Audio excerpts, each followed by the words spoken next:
Welcome back to my channel Shiksha competition UGC NET Hindi कहानी unit 7 लाल पान की बेगम। लाल पान की बेगम कहानी आज हम यहाँ पर पढ़ने वाले हैं। कंप्लीट और एकदम आसान नोट्स हम यहाँ पर पढ़ेंगे, जहाँ से भी क्वेश्चन बन सकता है वो सारी चीज़ें यहाँ पर हम देखने वाले हैं। और भाई कल के लिए सॉरी, क्योंकि क्लास थोड़ा सा बीच में नहीं हो पा रही है, क्योंकि मैंने आपको पहले भी बताया था थोड़ी सी प्रॉब्लम है घर में, यानी कि मेरे जो हमारा भतीजा है वो मतलब एक्सपायर हो गया है, तो इस वजह से थोड़ी सी प्रॉब्लम आ रही है। वैसे मैं कोशिश कर रही हूँ, अभी भी थोड़ी सी है, लेकिन हो सकता है एक आध दिन क्लास और नहीं मिले, फिर आपकी रेगुलर क्लास चलती रहेंगी। और अब यूजीसी नेट का रिजल्ट आ चुका है कल 18 अक्टूबर को। जिन्होंने भी नहीं देखा है वो ज़रूर देख लेना, ठीक है। जिन्होंने पहले पेपर दिया था और बाकी हो जाता है, देखो आपका क्वालिफाई है, बहुत अच्छी बात है, वो तो तैयारी करेंगे ही क्यों। और जिनका भी नहीं होता है तो बिल्कुल परेशान होने की ज़रूरत नहीं है, क्योंकि दिसंबर में फिर एग्ज़ाम होने वाला है, उसका भी फॉर्म जल्दी ही निकलेगा। तो आप आगे के लिए तैयारी में जुट जाइए, क्योंकि पास्ट में जो हो चुका है वो वापस लौट कर कभी नहीं आता, लेकिन आगे आप अच्छा कर सकते हैं, वो आपके हाथ में होता है। तो इसीलिए आप तैयारी में जुट जाइए और अच्छे से तैयारी कीजिए, बिल्कुल बाद में जो कि पछताना ना पड़े। बढ़िया तरीके से यूजीसी नेट पेपर फर्स्ट की भी तैयारी हमारे चैनल पर चल रही है, और उसकी मैंने काफ़ी सारी क्लासेस डाल दी हैं, प्लेलिस्ट बनी हुई है, आप एक बार ज़रूर देख लेना, ठीक है। और बाकी यहाँ पर आप जो भी क्लासेस हैं हमारी वो चल ही रही हैं। तो यूजीसी नेट हिंदी कहानी में आज हम पढ़ेंगे लाल पान की बेगम। भाई प्लीज़ जिन्होंने सब्सक्राइब नहीं किया है ज़रूर कर लेना, आप सभी से हाथ जोड़ करके रिक्वेस्ट है। इतनी मेहनत लगती है तो कम से कम आप इतना तो फीडबैक दे ही सकते हैं। लाल पान की बेगम फणीश्वर नाथ रेणु के द्वारा रचित कहानी है, ठीक है। किसके द्वारा रचित कहानी है? तो फणीश्वर नाथ रेणु के द्वारा रचित है। अभी हमने इससे पहले एक कहानी पढ़ी थी, कौन सी थी वो कहानी? जो कि फणीश्वर नाथ रेणु के द्वारा ही रचित थी, ठीक है। यानी कि इनकी दो कहानी है जो कि हमारे इसमें सिलेबस में लगती हैं, ठीक है। तो वो भी आप वहाँ पर देख सकते हैं, यानी कि प्लेलिस्ट बनी हुई है, उसमें आपको सारी कहानी मिल जाएंगी और पीडीएफ आपको टेलीग्राम पर मिल जाएंगी। देखो आप प्लीज़ मतलब जो नहीं है ये मत सोचना, मैं सिर्फ 2-3 मिनट ही बोलती हूँ अपने लिए, बाकी फिर मैं आपके लिए ही बोलती हूँ, ठीक है। तो चलते हैं तीसरी कसम कहानी और लाल पान की बेगम, ये दोनों ही फणीश्वर नाथ रेणु की हैं। इस कहानी का जो प्रथम प्रकाशन है कहानी पत्रिका में हुआ था जनवरी 1957 ईस्वी में, ठीक है। कहानी पत्रिका में पत्रिका का नाम ही कहानी था, ये ध्यान रखना है। लाल पान की बेगम ये किस पत्रिका में प्रकाशित हुई थी? कहानी नामक पत्रिका में प्रकाशित हुई थी, इम्पोर्टेंट है, ध्यान रख लेना। 1957 ईस्वी में हुआ था, बाद में इसे 1959 में 2 साल बाद ठुमरी ठुमरी नामक कहानी संग्रह में संकलित कर लिया गया था। जो हमने तीसरी कसम कहानी पढ़ी थी उसे भी ठुमरी में ही संकलित किया गया था। ठुमरी में जो भी कहानियाँ संकलित हैं उनको हम यहाँ पर देख लेते हैं, ठीक है। यहाँ से आपको क्वेश्चन याद रखने हैं, बनते हैं ऐसे क्वेश्चन। तो रसप्रिया ये ठुमरी में संकलित है, रसप्रिया किसमें है? ठुमरी में। तीर्थाटन, नित्य लीला, पंचलाइट, सिर पंचमी का सगुन, तीसरी कसम उर्फ मारे गए गुलफाम, ठीक है। तीसरी कसम उर्फ मारे गए गुलफाम, यानी कि मारे गए गुलफाम उर्फ तीसरी कसम, एक ही बात है। लाल पान की बेगम और 3 बिंदियाँ, ये सारी कहानियाँ किसकी हैं? आपको मेनली याद रखना है कि ये कहानियाँ फणीश्वर नाथ रेणु जी की हैं, क्योंकि जिस भी गद्यकार को आप पढ़ रहे हो उसकी और भी जो हमारे सिलेबस में है कहानी उपन्यास जो भी है, उसके अलावा जो उसके और भी कहानी उपन्यास है वो भी आपको पढ़ने पड़ेंगे। आगे यहाँ पर इस कहानी के अगर कथासार की बात करें तो ये आंचलिक पृष्ठभूमि में लिखी गई कहानी है। एक स्त्री की आत्म अभिमान की आकांक्षा की अभिव्यक्ति का चित्रण इसमें किया गया है, ठीक है। आंचलिक पृष्ठभूमि में लिखी गई है ये कहानी, और इसमें दिखाया क्या गया है कि एक स्त्री की आत्म अभिमान की आकांक्षा की अभिव्यक्ति का चित्रण है। आकांक्षा यानी कि जो उसकी इच्छा थी वो उसकी अभिव्यक्ति का यहाँ पर चित्रण किया गया है। बैलगाड़ी पर बैठकर, आप जानते हैं पहले बैलगाड़ियाँ ही चलती थी, है ना। ये इतने सारे जो गाड़ियाँ वगैरह आजकल दौड़ रही हैं सड़कों पर वो नहीं होती थी, बैलगाड़ी चलती थी, ना कोई प्रदूषण और ना ही मतलब बैठने में भी बड़ा आनंद आता होगा। बताना कौन कौन बैठा है। वैसे मैं भी शायद, मुझे ध्यान है बहुत छोटी थी, एक आध बार बैठी थी, लेकिन पूरी तरह से अच्छे से याद नहीं है। तो बैलगाड़ी पर बैठकर नाच देखने जाने के इर्द गिर्द बुनी गई ये कहानी बिरजू की माँ के रूप में एक अलग सशक्त स्त्री को पेश करती है। ठीक है, बैलगाड़ी पर बैठकर वो नाच देखने जाते हैं और उसी के इर्द गिर्द ये कहानी बुनी गई है। और जो लाल पान की बेगम है वो कौन है? बिरजू की माँ है। ठीक है, वो आगे आ जाएगा। बिरजू की माँ के रूप में एक अलग सशक्त स्त्री को पेश करती है। गांव के लोगों के आपसी ईर्ष्या, द्वेष, राग विराग, हर्ष विषाद का जीवंत दृश्य इसमें दिखाया गया है। ठीक है, गांव के लोगों में किस तरह से आपसी मनमुटाव चलते ही रहते हैं। और कहानी में उल्लेखित टोले की अगर बात करें, कहानी में कई टोले हैं, अलग अलग टोले बने हुए हैं।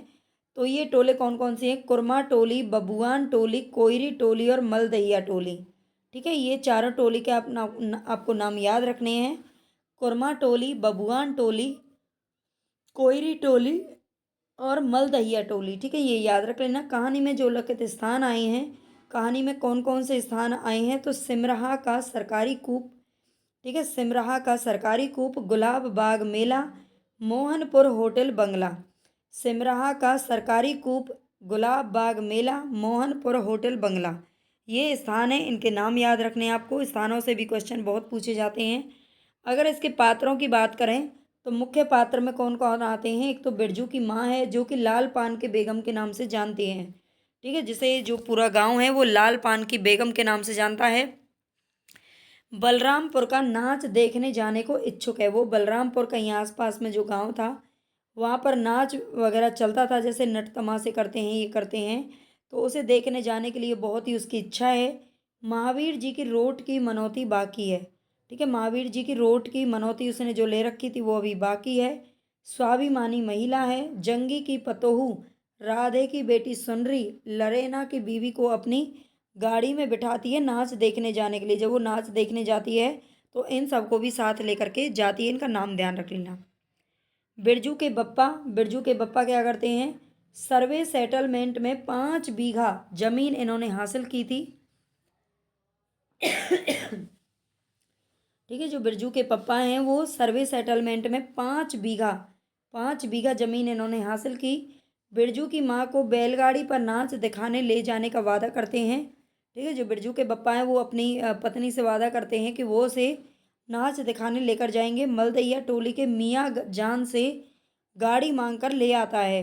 मतलब गाड़ी उसके पास खुद की नहीं है, वो मलदैया टोली का कोई मियाँ जान है, वहाँ से गाड़ी मांग कर ले आता है। बिरजू बिरजू का नाम असली इसमें पूछा जाता है ब्रजमोहन है।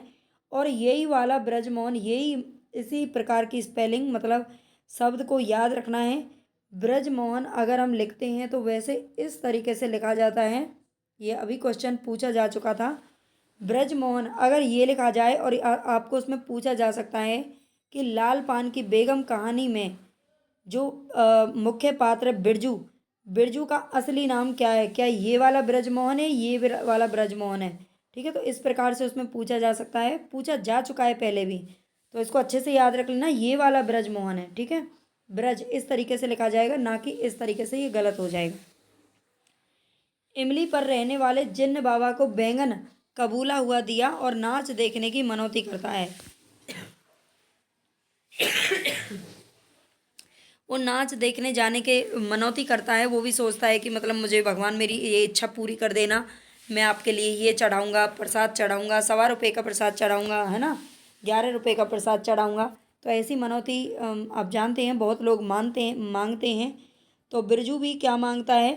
नाच देखने जाने की मनौती का मांगता है। और जिन्न बाबा को क्या चढ़ाता है? बैंगन, कबूला हुआ बैंगन। ठीक है, चंपिया कौन है? बिरजू की बहन है। बायोस्कोप का गाना सीखने में उसकी रुचि है। बाजे ना मुरलिया गीत गाती है। बाजे ना मुरलिया, ये ध्यान रख लेना, ये गीत किस कहानी में गाया गया है? तो बाजे ना मुरलिया किसके द्वारा? चंपिया के द्वारा। अगर गौन पात्र की बात करें तो इसमें जंगी की पतोहू है। ठीक है, जंगी की पतोहू, पतोहू पतोहू शायद पोते की जो पत्नी होती है उसको बोलते होंगे, है ना। थोड़ा सा मुझे पक्का नहीं पता है भाई, ये मत कहना कि, है ना, मुझे पतोहू या तो बहू या फिर पोते की बहू को बोलते होंगे, कुछ ऐसा होता होगा। तो जंगी की पतोहू रेलवे स्टेशन के पास की लड़की है। ये ध्यान रख लेना। वो कहाँ रहती थी? रेलवे स्टेशन के पास रहती थी। बिरजू के माँ से नहीं डरती है, कुरमा टोली से संबंधित है, इसका जो ससुर है वो चोर है और जो पति है वो डकैत है। यानी कि ससुर चोर और पति डकैत। डकैत चोर से बड़ा होता है ना। मतलब चोर वो होता है जो छोटी मोटी चोरियां करके गुजारा करता है, और डकैत वो होता है जो बड़े बड़े डाके डालता है। ठीक है। मुंह जोर महिला है। क्या है? मुंह जोर यानी कि लड़ाकू महिला है। कैसी महिला है ये? जो जंगी की पतोहू है वो लड़ाकू महिला है। लड़ाकू तो बनेगी, जिसके घर में दो दो चोर बैठे हों तो उसको तो लड़ाकू होना ही चाहिए। मखनी फुआ ये तम्बाकू की क्या है, शौकीन है, बिरजू के घर रखवाली के लिए रुकती है। बाबू साहेब हैं वो जमींदार हैं, और एक साहेब है वो भी जमींदार हैं।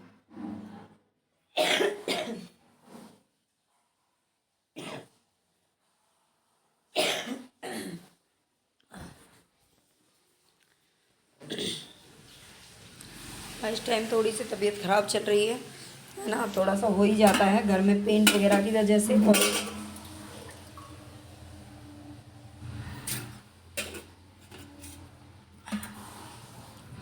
1 सेकेंड। जो मखनी फुआ है इसका याद रख लेना है, तंबाकू की क्या है, शौकीन है, बिरजू के घर रखवाली के लिए रुकती है। बाबू साहेब जमींदार हैं। अगर इसके प्रमुख उद्धरणों की बात करें जहाँ से पूछा जा सकता है क्वेश्चन, पहले से किसी बात का मंसूबा नहीं बांधना चाहिए किसी को। भगवान ने मंसूबा तोड़ दिया, तो मंसूबा का मतलब है यहाँ पर इच्छा। ठीक है। मंसूबा किसे कहते हैं? इच्छा को बोलते हैं। यानी कि हमें अपने पहले से ही किसी चीज़ की इच्छा नहीं रखनी चाहिए, क्योंकि बाद में अगर इच्छा पूरी नहीं होती है तो क्या होता है, हमें क्रोध आएगा। क्रोध होता है मतलब हम किसी का अपमान करते हैं, कुछ गलत बोल देते हैं, कुछ गलत कर देते हैं जब हमारी इच्छा पूरी नहीं होती है। तो कहते हैं ना, इच्छा ही सारी जो मुसीबत है ना उनकी जड़ होती है। हमारी जो आकांक्षाएं होती हैं ना वो ही हमें गलत काम करने पर मजबूर करती हैं। तो चल दिदिया चल, इस मोहल्ले में लाल पान की बेगम रह बसती है। नहीं जानती, दोपहर दिन और चौपहर रात बिजली की बत्ती भक भक कर जलती है। तो ये कौन बोलती है? जंगी की पतोहू बोलती है। क्या बोलती है? जंगी की पतोहू बोलती है, चल दिदिया चल, इस मोहल्ले में लाल पान की बेगम बसती है। जिस मोहल्ले में वो आई थी उसमें लाल पान की बेगम रहती है, उसको लाल पान की बेगम के नाम से जानते हैं, जो बिरजू की माँ है। ठीक है। वो कहती है कि नहीं जानती, दोपहर दिन और चौपहर रात बिजली की बत्ती भक भक कर चलती है। छोड़ दो, जब तुम्हारा कलेजा ही स्थिर नहीं होता है तो क्या होगा? जोरू जमीन जोर के, नहीं तो किसी और के। मतलब बिरजू के जो बाप पर तेजी से गुस्सा चढ़ता ही जाता है। मतलब उसने देखो, ये यहाँ पे कहानी क्या है कि जो बिरजू की माँ है वो नाच देखने जाने को इच्छुक है, उसकी इच्छा है कि वो नाच देखने जाए। लेकिन जो बिरजू के पापा हैं ना, वो उनको टाइम नहीं मिल पाता, और वो उनको टाइम से लेके नहीं जाते, लेट हो जाते हैं गाड़ी लाने में। वो किसी और से गाड़ी मांग करके लाते हैं, गाड़ी यानी कि बैलगाड़ी, और लेट हो जाते हैं। तो उसकी जो माँ है वो बस गाड़ी में बैठ तो जाती है, लेकिन यही कहते हुए चली जाती है कि अब तो नाच गाना ख़त्म हो गया होगा, अब तो नाच गाना ख़त्म होता है ना, सबके साथ होता है ऐसा। मोस्टली मुझे लगता है कभी ना, हर लेडीज़ ने तो कभी ना कभी ये चीज़ें फेस की होंगी ज़रूर, है ना।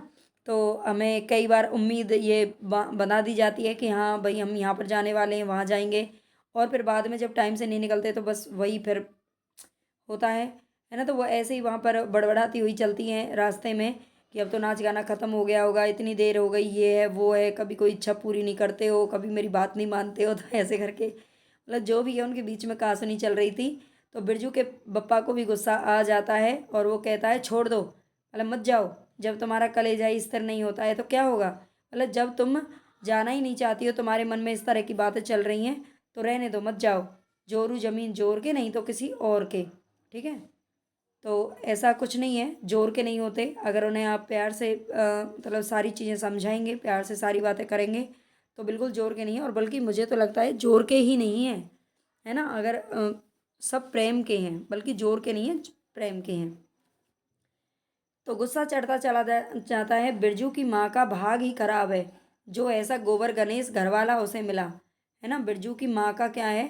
भाग ही खराब है। भाग यानी कि भाग्य ही खराब है जो ऐसा गोबर गणेश घरवाला उसे मिला। कौन सा शौक मौज दिया है उसके मर्द ने, कोलू के बैल की तरह खटकर सारी उम्र काट दी इसके यहाँ पर, कभी एक पैसे की जलेबी भी ला कर ना दी उसके कसम ने।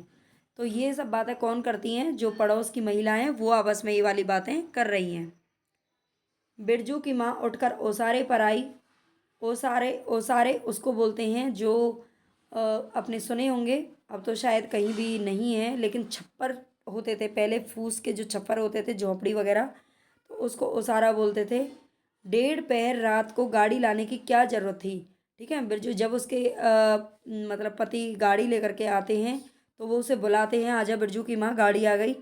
तो वो ओसारे पर चढ़ कर के आती है, मतलब छत पर चढ़ कर के आती है एक तरीके से, और कहती है 1:30 रात को, मतलब रात को गाड़ी लाने की क्या जरूरत थी, नाच तो अब खत्म हो रहा होगा। डिबरी की रोशनी में धान की बालियों का रंग देखते ही बिरजू की माँ के मन का सब मैल दूर हो गया।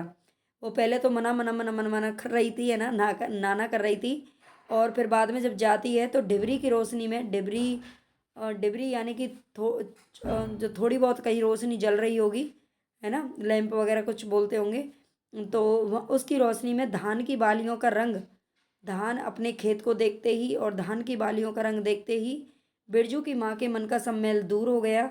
धानी रंग उसकी आंखों से उतरकर रोम रोम में घुल गया। ठीक है, जो जो धानों का रंग था, धान की बालियों का, उनका जो धानी रंग था वो उसकी आंखों से उतरकर रोम रोम में घुल गया। नाच अभी शुरू भी नहीं हुआ था। अभी अभी बलरामपुर अभी अभी बलमपुर के बाबू की संपनी गाड़ी मोहनपुर होटल बंगला से हाकिम साहब को लेने आई है। मतलब वो कह रहा है कि अभी तो नाच शुरू हुआ है, और अभी अभी बलमपुर के बाबू की संपनी संपनी गाड़ी मोहनपुर होटल बंगला से किसको लेने आई है, हाकिम साहब को ले लाने गई है। इस साल आखिरी नाच है। मतलब उनका कहने का मतलब यहाँ पर था कि जब हाकिम साहब वहाँ नाच गाने में पहुँच जाएंगे तभी नाच गाना शुरू होगा। ठीक है, हाकिम साहब को लाने गई है, इस साल आखिरी नाच है। पंचशीश टट्टी में खोस दे अपने खेत का है ना, इसका तो थोड़ा सा वो उसको बोलता है पंचशीश, पंचशीश जो धान की बालियाँ होती हैं, अपने खेत का है। हुलसती हुई बिरजू की माँ ने पूछा, पक गए धान? नहीं, 10 दिन में अगहन चढ़ते चढ़ते लाल होकर झुक जाएंगी। सारे खेत की बालियां। मल दैया टोली पर जा रहा था, अपने खेत में धान देखकर आंखें जुड़ा गई। सच कहता हूँ, पंचशीश तोड़ते समय उंगलियां कांप रही थी मेरी। यानी कि उन धान की बालियों को तोड़ते समय वो कहता है कि मेरे हाथ कांप रहे थे, उंगलियां कांप रही थी। बिरजू के बाप ने घूंघट में झुकी दोनों पतोहुओं को देखा, यानी कि जो जंगी की पतोहू और उसमें जिनको वो बैलगाड़ी में बैठा करके ले गई थी, अभी ऊपर उनका नाम आया था, तो उन दोनों पतोहुओं को देखा। उसे अपने खेत की झुकी हुई बालियों की याद आ गई, है ना, घूंघट में झुकी हुई जब वो महिलाओं को देखा उसने, तो उसे अपने खेत की जो झुकी हुई बालियां थी उनकी याद आ गई। बिरजू की माँ बेगम है, लाल पान की बेगम, यह तो कोई बुरी बात नहीं। हाँ, वह सचमुच लाल पान की बेगम है। तो ये इसमें इम्पोर्टेंट जो भी वाक्य थे वो मैंने यहाँ पर रख दिए हैं। बताना आपको क्लास कैसी लगी कमेंट करके, और टेलीग्राम चैनल आप ज्वाइन कर लेना, वहाँ पर आप इनकी पीडीएफ मिल जाएगी। और प्लीज़ चैनल को सब्सक्राइब जरूर कर लेना भाई, जिन्होंने भी नहीं किया है। ठीक है, ज़्यादा से ज़्यादा शेयर करना, बस आपसे यही उम्मीद है मेरी।